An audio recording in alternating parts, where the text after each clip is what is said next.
So, hey everybody, I am here today with Brian Cook, who is a Marine veteran. Brian, thank you for your service. Really appreciate it. And I'd like for you to talk a little bit, if you don't mind, later on.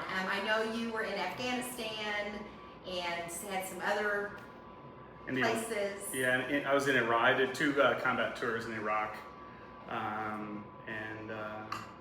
Yeah. Thank you for your service.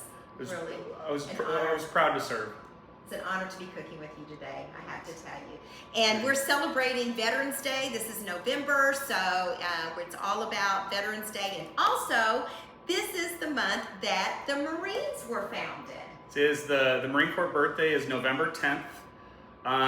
When I met my now wife, we were talking on the first date, and I asked her when her birthday was, and she said, well, my birthday is November 10th. And I said, wow, that is funny. She said, why is that? I said, well, because good news, I'll never forget your birthday, but I'll never remember it first, because it's the Marine Corps birthday. And when you're a Marine, they hammer it into your head every year. Marine Corps birthday, November 10th, 1775. Wow, 1775. Yeah. What a history. Yeah. What a history. Again, thank you for your service. Yeah, you're welcome. And so Brian has taken up the hobby, the enjoyment, the providing for his family of baking sourdough bread. So that's what we're going to do here today. So Brian, I see that you have some starter. Let's just pretend everybody here has never done sourdough bread. So let's just give them the sourdough, the cool thing about sourdough bread is it's only 3 ingredients. There's water, there's salt, and there's flour. And that's it. You don't even add yeast to it, because the yeast is naturally occurring in the air and it gets trapped inside of your sourdough starter. So basically all this is just water and flour. That's it, and time. So anybody can start a starter. Basically it's equal parts flour and water, and you just add it a little more every day until about 8 days later you will get an active starter. So basically the bacteria in or the yeast in the air find its way into the flour, and then they start consuming the flour as food and giving off, their gas. And that's why it's all bubbly. You can see the bubbles on it. So basically what you need to do is you need to feed it every day. And if you're not going to bake with it, you can always store it in the refrigerator and then pull it back out when you're ready to use it. But since I'm baking so much, I basically just feed it a little bit every day. And when you have the excess, it's called discard. Sourdough discard is like the stuff that you would pour out. I make waffles with it. It makes the best Belgian waffles that I've ever had. They're absolutely amazing, and it doesn't take a full 4 hours to make. You can make these Belgian waffles in 15 minutes because you already have the sourdough starter in the refrigerator ready to go. 50 grams of water, 450 grams of all-purpose flour, bread flour.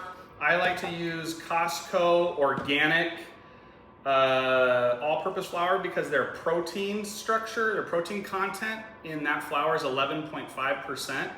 And to make a good sourdough, you want to be at least 11.5%, if not higher. And so I supplement a little bit of whole wheat flour in there to up the protein percentage higher to where you get more strength in the dough. I learned all this on YouTube and Instagram and social media, all that stuff. And there is a lot of science behind making sourdough bread. And from what I understand, sourdough was really the way people made bread. That's basically how it started. In the past, that's how it got started. Well, because there was no yeast. There was no yeast. There was no yeast. Right. So if you wanted leavened bread, you had to create your own leavening agent, which would have been a starter. It's the reason they say you can go online and buy 800-year-old starter. Yeah. Not sure how that balances out for truth. basically it's always becoming new because it's always grabbing new yeast as you go along. So we have 350 grams of water. So now we'll do 450 grams of flour. And they say to hold back on the salt and the starter while I'm doing my autolyze or autolyze. I think that's how you say it. And then what is that? So that is the time that I'm going to let the flour and the water create strength, gluten. So I'm creating gluten with time. Most people, most bakers, the most typical way you create strength is by kneading it, right? But this is a way to do it without kneading it. So just easier, I feel like. Do that, 450. 50 grams of actually I like to sift this because this a lot of times will get clumpy. How long have you been making sourdough? So now I've been making sourdough for about probably a year, about a little over a year now. Before that, I was just making regular dough or regular bread and giving it to my neighbors. But then somebody, asked me about sourdough, and I was apprehensive about it because I heard it was difficult, right? And so I started to try it. You follow a few people on Facebook or Instagram or whatever, and you're like, wow, I want to do something like that. And then, so I just kept trying, and then sure enough, and it was difficult. It's another reason why I wanted to do it, because it was hard. Yeah, I wanted to be good I like to be good at stuff that can be difficult,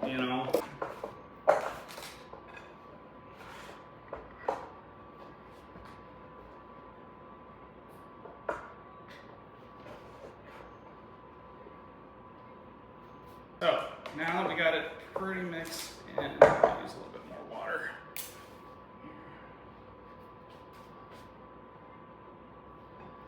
So my trick is I start on the with a lower amount of water. That way, as I bake it or as I'm making it, in order to keep it from sticking, they say wet hands, right? So if you use wet hands, doesn't stick to you as much. So the amount of water in the dough ends up increasing while I make it, right? That really, really good sourdough is like 80% hydration. The bread I make it starts at 70, but works its way up to like 73, 70 to 75. Really good bakers are like at 80%. But then the dough's so sticky that you gotta be really good at I don't know, being a baker. That's that. So now we have to wait 30 minutes before we add our starter and salt. And then we mix those together, and then after that, more waiting, and then you start your stretch and folds. And that's how you kind of create more structure in the bread as the process goes on. So you got to have one of these. You got to have a bench scraper. This tool right here is very important when it comes to making bread, because once we get the bread on the surface and we start working it, this helps you pick the bread off the surface without it getting stuck to it. It's like an extension of your hand, this tool right here, this bench scraper. Is that 4 loaves? That's 4 loaves. Oh, okay. Right. Let's go after it. Can we set that right here? Yeah, so let's just dump it. Let me make sure Wow, my look at this. surface is clean.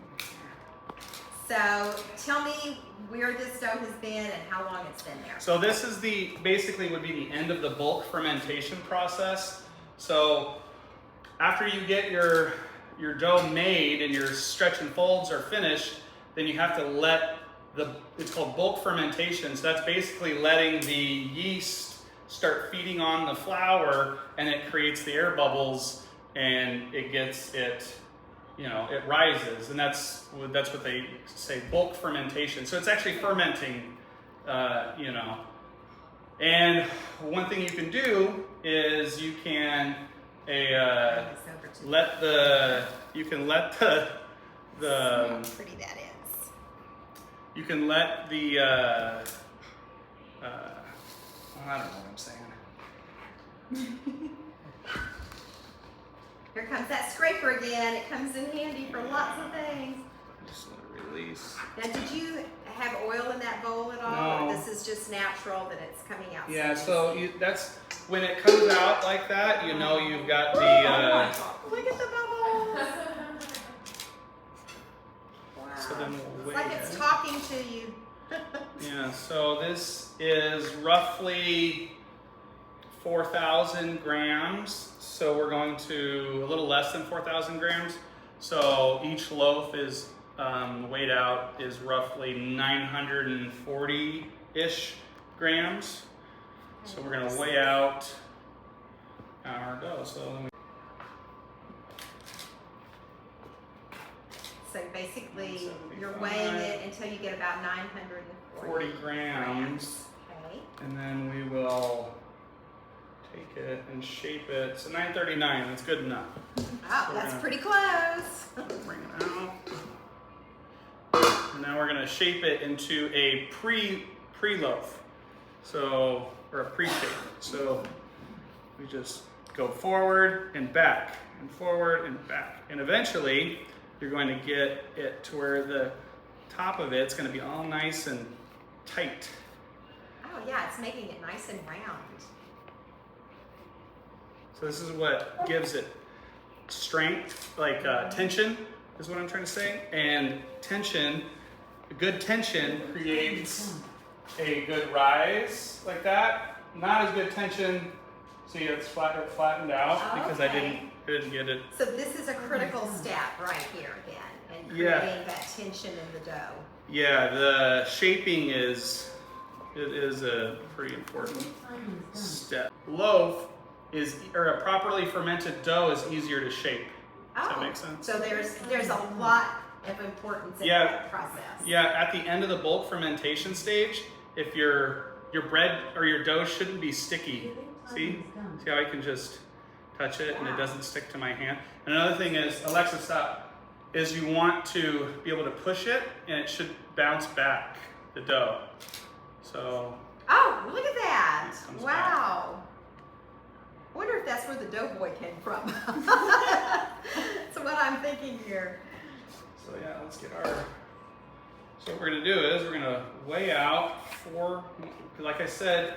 And look at those bubbles. It's one loaf is as easy as 4 loaves is as easy as 1. So now we gotta wait for these to kind of rest, and then they can shape them and put them back into those bannetons that we saw earlier. Okay. So, all right. If we want to add our starter and salt.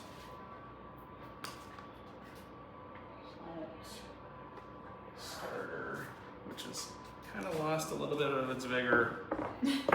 Sorry. I should have made a new one last night. Okay, my scale. Most important thing, these two tools. Where's my scraper? The scraper. No, it's in there. The scraper and the scale. Those are very important. Is a little bit of the starter left.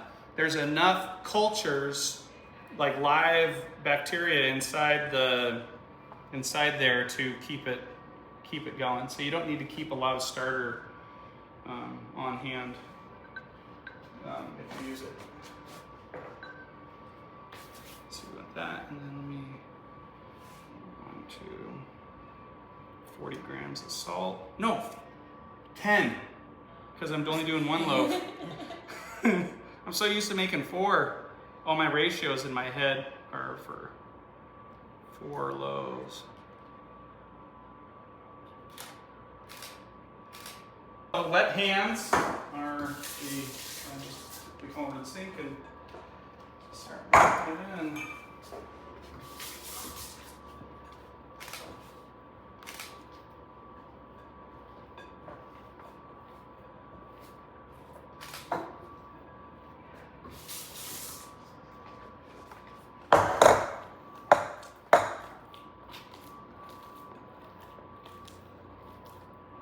It's so weird with just one loaf. I'm so used to 4 now.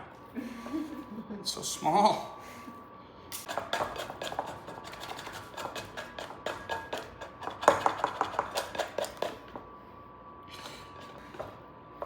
Okay, so now that that's mixed up, we let it sit for about 45 minutes and then we'll start our stretch and folds. So Alexa, set timer for 45 minutes. And then we'll cover it and then let it. A baker's best friend is time. The warmer the kitchen is, the faster the bulk fermentation time goes. So if you have a colder kitchen, it's going to take, let's say it was 65 degrees in here or 70 degrees in here, if it was winter time, right? It could take upwards of maybe 8 hours to do the bulk fermentation, considering it's like 76 degrees in here. It'll take maybe 6 hours. And then, yeah, stick it in the refrigerator and that slows the process down. So let's say you ran out of time and you couldn't shape it, right? You could stick it in the refrigerator and shape it tomorrow. Just like that's what I did with these. 1, 2.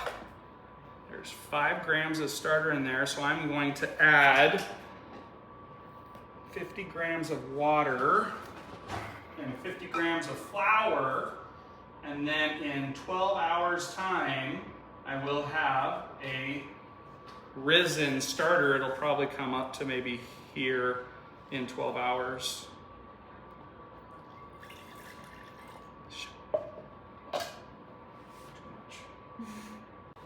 50.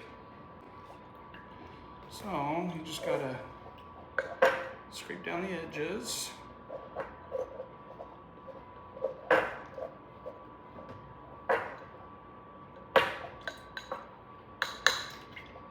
Turn it into this milky color.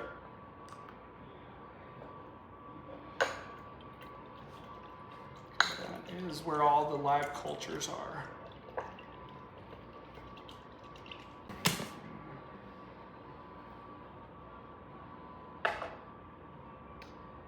You can just reiterate what you just did, and I'll ask you. So, okay, so this is starter, and basically I saw there was just little bits left in here on the sides, basically what you couldn't scrape out. There was only 5 grams left over from using it for the loaf that we made, and in order to keep the sourdough starter going, I basically just added, so there was 5 grams in there.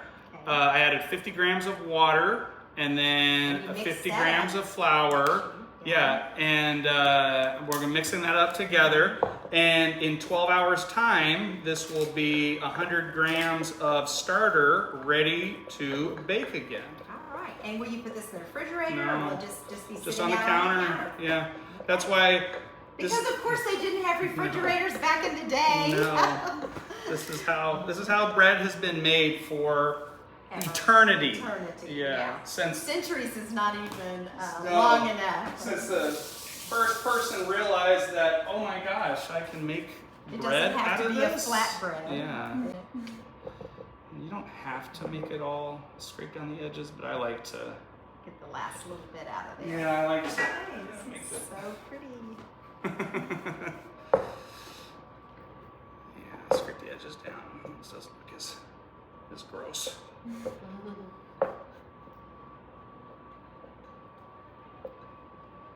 That seems like a perfect little jar. Is that something specific? It's called a wet jar. Yeah, it's kind of popular in the baking world, the sourdough world. Just yeah, weck jar. WECK. Oh, okay. So it just has a little glass lid that goes on it. Yeah, it can't be airtight because gas needs to escape, obviously. So if it's airtight, then you could end up, you know. Oh, okay. So you don't want anything that you screw on. No, gosh, no. It'll carbonate itself. Oh, okay. And I'm watching, basically. your loaves have already risen just a little bit sitting here on the counter. And we're going to shape these into the bannetons, which is the, it's a step right before baking. So once we get these shaped up and put them in the bannetons, then they go back into the refrigerator, and you don't get to bake it for about 8 hours. So sourdough is it's a love. So, a lot of tender care and love. Yeah, you could throw this right into you could bake it immediately, but it wouldn't have that, sourdough flavor as much as, because it's the fermentation, it's the cold fermentation, it's a second fermentation. Okay, so you have the bannetons out, and I see you pulled rice flour. So use some rice flour, because the rice flour won't bake or stick to anything, and so your dough won't stick to the banneton here. So you want to get the rice flour all coated on the edges here. This is just a really light material. It's almost like sand, if you will. This rice flour. It's gritty, and it will keep the dough from sticking to this, and then also it gives the bread kind of a nice, a nice look. Oh, that's where that comes from. That's the rice flour. Cool. Let me grab. I didn't know which shape to get, so these were the first ones that I bought. Yeah, and these are this is kind of has a little insert on here.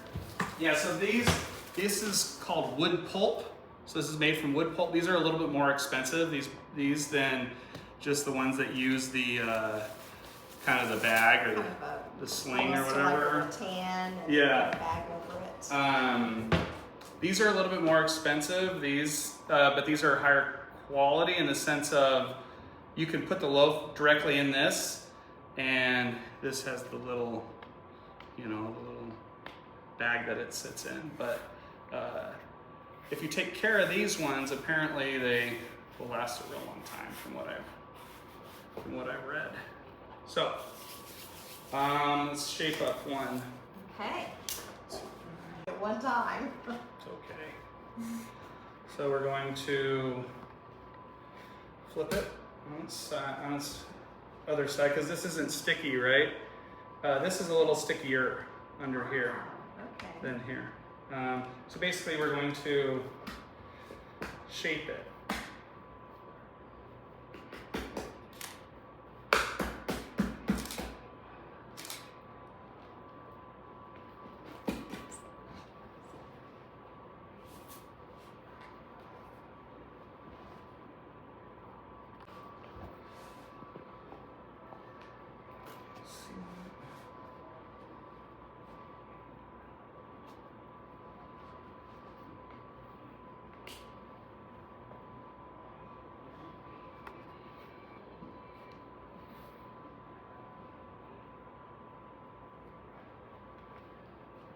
Okay, Brian, tell me what you're doing right now. Looks like you're doing a little pinch thing across we're there. Sealing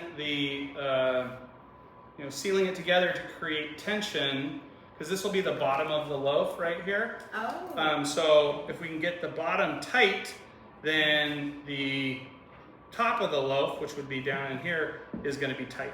Oh. Right? Okay. So we're creating tension. So this is called stitching. Basically, you're just taking the dough and just pulling it together. Yeah. It should stick. If you've done everything correct, it should just stick to itself.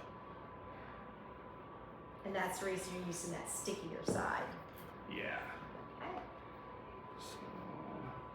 Okay. So pull it back together here, and then we're going to flip it upside down.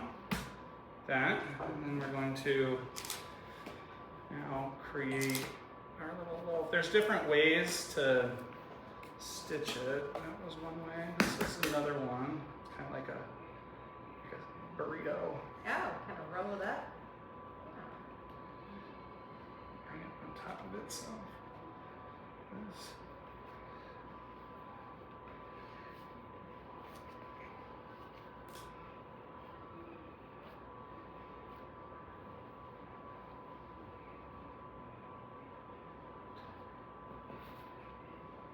it's not sticking. You're fickle.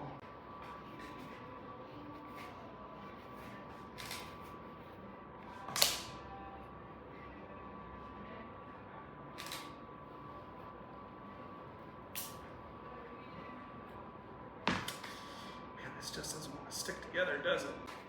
8 hours. So, or at least 8 hours to 2 days, basically.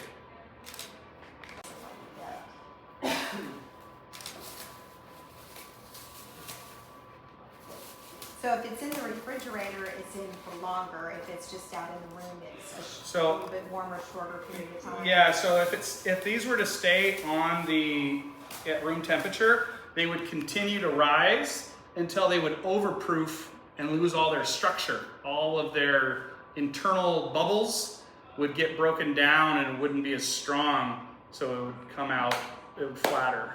Oh. So when it's in the cold temperatures, the temperature is so low that the the yeast goes quiet, and doesn't want to feed. So, simple tip would be if you're gonna start making bread, buy a couple of these bread bags. It is a wax-lined canvas bag, so inside is wax, and it allows the bread to breathe, but it doesn't get hard and the air, so it'll stay fresh for just a little bit longer. So how long would you be able to leave that bag in your hand? A couple days. Couple days? Yeah, 3 or 4 days. It should still be pretty good. So I like to cut it right down the middle. Oh, okay. Not only do you get a nice reveal. Oh, there it is. Look at that. Look at all those bubbles in there. That's a good one. Love that. What? And it just comes right back. Yeah, it just pops right You back. can't even. That's so cool. So you cut it down the middle. That way you can cut it down the side. Oh, you're so smart. Oh, how pretty. Oh, yeah. Brian, this has been so much fun. Thank you so much for agreeing to cook together. Thank you for sharing your story. Thank you for your service to our country. We just thank you for everything. And we have a tradition here at Texicureans that once we cook together, then you're also a Texicurean in Great. addition to being Perfect. a wonderful sourdough bread maker. Thank you. Thank you so much. Thank you very much. Thank you. Yay!